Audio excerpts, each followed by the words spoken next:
Don Brown. Well, Don Brown, well, he's a former naval JAG officer. He served in the Pentagon. He served as U.S. attorney. He accumulated 2 presidential pardons for doing his job. And he was on the President Trump's 2020 Election Integrity Task Force. And guess what he's doing now? He's running in a Republican primary against Republican U.S. Senator Thom Tillis in North Carolina. Whoa! Don, thanks for being with us.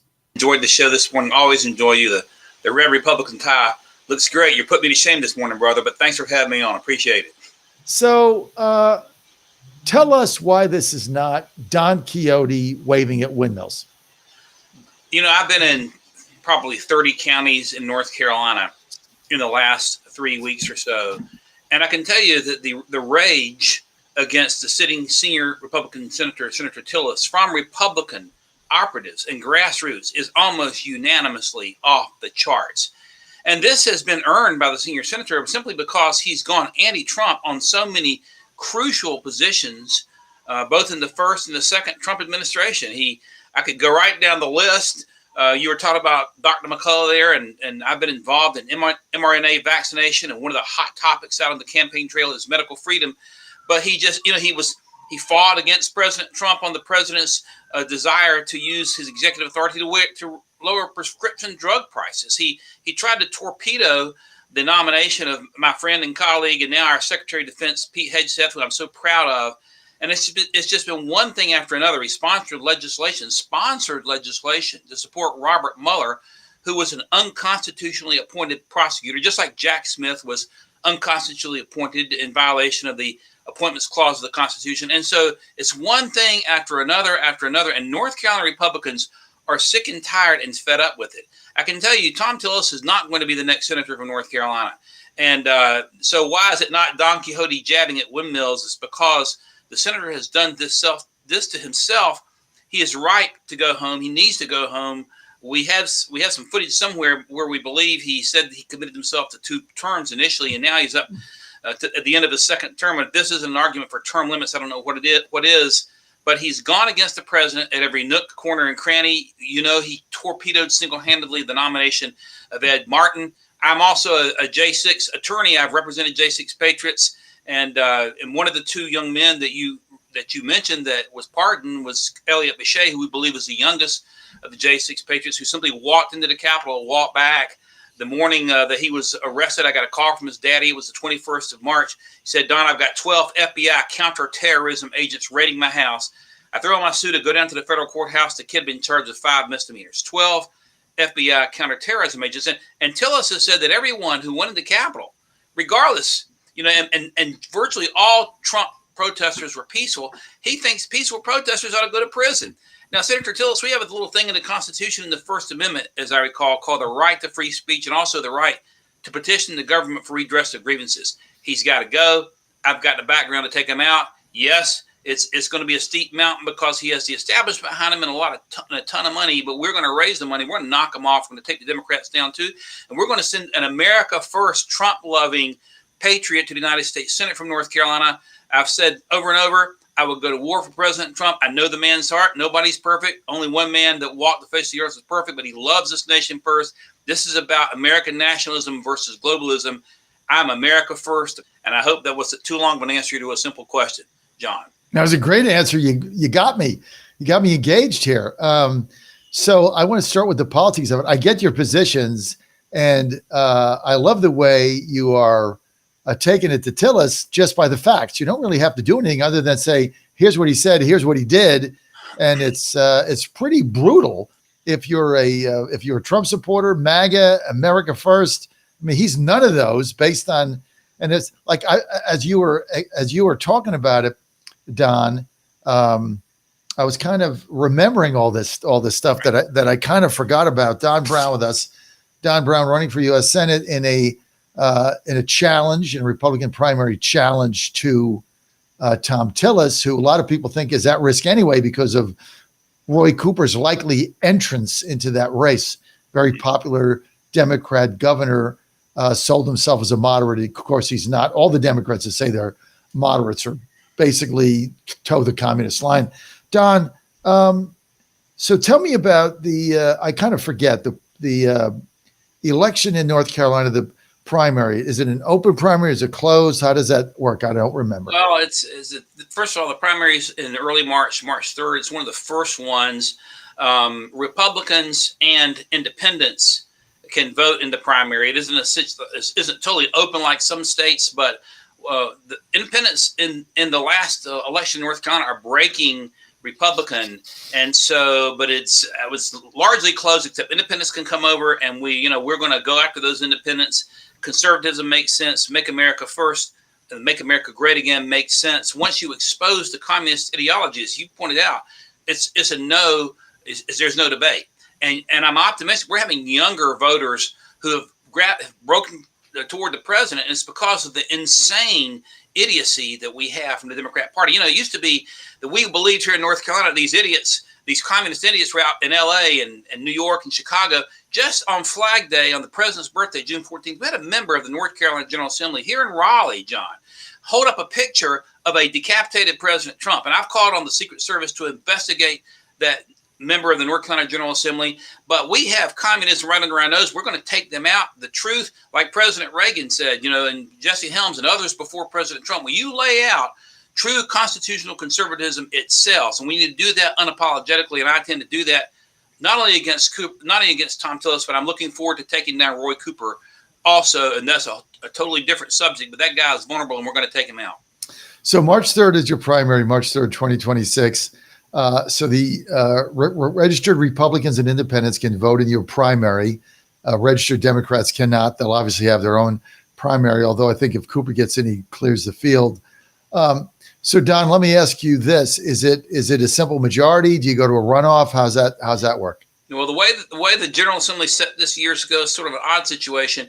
You got to hit 30%. Then whoever is in the lead wins. So you don't have to have a majority. So you could have a situation where you got 10 candidates, and as long as you're cresting that threshold, the person with plurality, the candidate with the plurality. Right, so if you got 5 people that all get, if you got 4 people getting 29%, you got to go to a runoff.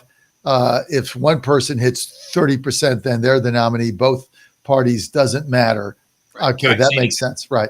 So there's unlikely to be a third person in this race. So it's likely to be Don Brown v. Tom Tillis. So you're going to have to get 50% plus 1. How is that even realistic? Because, John Thune, the senatorial committee, et cetera, all the money, blah, blah, blah, the lobbyists, blah, blah, blah. Guy's been there for 2 terms. He's going to raise millions for this primary. You're going to get outspent, 50 to 1. That's my estimate right off the bat. If things go well, 50 to 1. There's one other candidate in the race. So we have 3 at this point. Who's that? Your question is still on Mark. First off, John Thune and Mitch McConnell. I don't believe these folks understand the level of anger against Tillis here in North Carolina. If you do any poll, and we've looked at polls, anybody but Tillis among Republican voters, the anybody but steps forward. Now, we are putting together a ground team all over the state of North Carolina, all over the state, and it is going to take a ton of money to win this race. Tillis is going to underestimate me, and that's fine. I welcome that. We just got to raise enough money to get into the boxing ring with him. We will take him down. I believe, and my the experts around me, I'm no expert, tell me, and I believe that the large majority of that money is going to be spent post primary. When the Democrats come in, and whoever it is, it'll be me, and they'll be going after me, but they're going to be spending tons and tons and tons of money.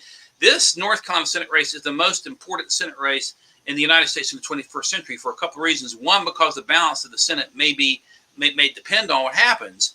And 2, because this will be the first opportunity for us to send. It's going to determine, in some ways, it'll be a barometer on the Make America Great Again movement, on the MAGA movement. And if we send status quo, or you send a Democrat, that's not good. If we send a MAGA conservative, America First conservative, that is going to be a powerful message shot across the bow to the rest of the world. So we have organization on the ground. We are raising money. We need to raise money more. It's still earlier, and folks can go to brown4nc.com and give us a little love, brown4nc.com.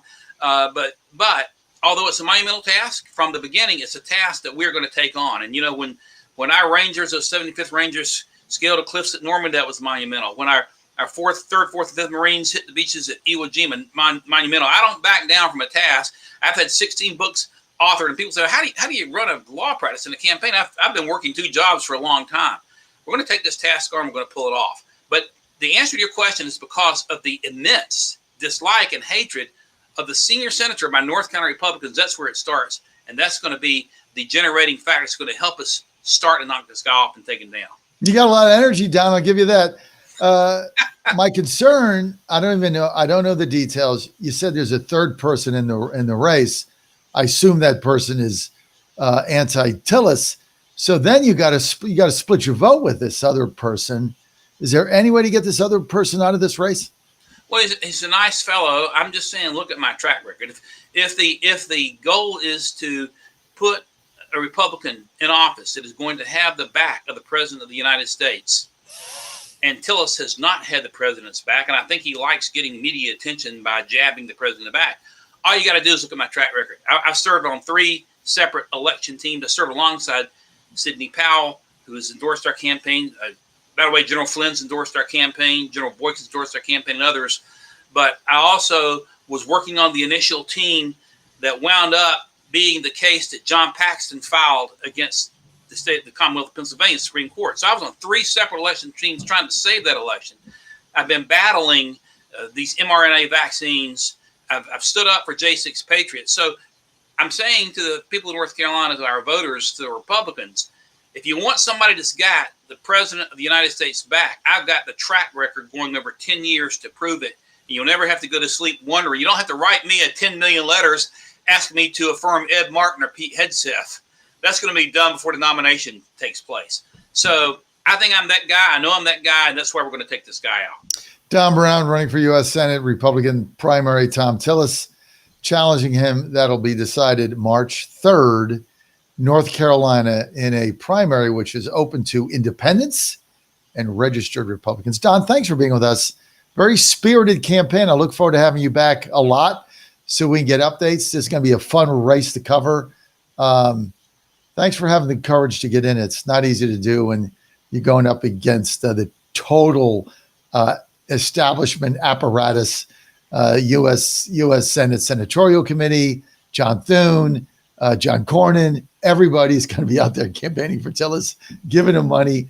So it takes a lot of chutzpah to do this. And thank you for doing it. Thank you for all of us for doing it. But just reminding me of some of the shenanigans that Tillis did.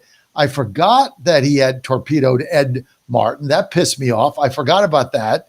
I forgot about the whole J6 nonsense where he said if you stepped foot on the grounds, you ought to be in jail. I forgot about that.